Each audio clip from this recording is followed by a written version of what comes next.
Hey, welcome again. It's been long. I posted. Actually, I've been busy and kind of stressed out.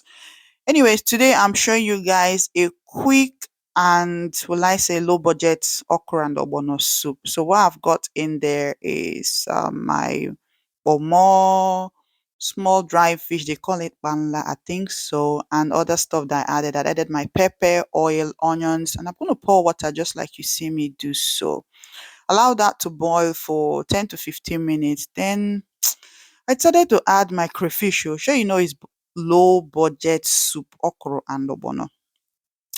So yes, how are you guys doing? I hope you all are doing amazing. It's been long. I miss you guys anyway. Right, so I'm just adding some, dry prawns that you can see how small that is, and that's my ogbono, tiny ogbono. Like I said, it's low budget though. So yeah, I'm gonna stir that and let's see what next. Yes, I'm gonna add my grated. Is it grated or pounded? No, it's not. Okay, I'm gonna add my okra. Right, I'm gonna stir that round and round and allow that to cook. Hmm.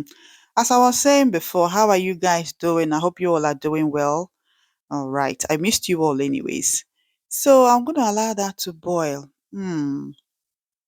My low budget okra and ogbono is ready. It's not looking bad anyway. As you can see, it's almost done. I'll stir and add. You see this vegetable is frozen veg that I bought long time ago. I had to use it. I don't want it to waste. No time for wasting. Yeah, I'll pour that in, stir, and my soup is almost done.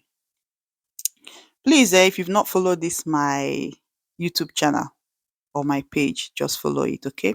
Now my soup is done and I'll be having that with either oatmeal or pounded yam. That'll be off camera anyways. So that's my low budget okra and ogbono soup.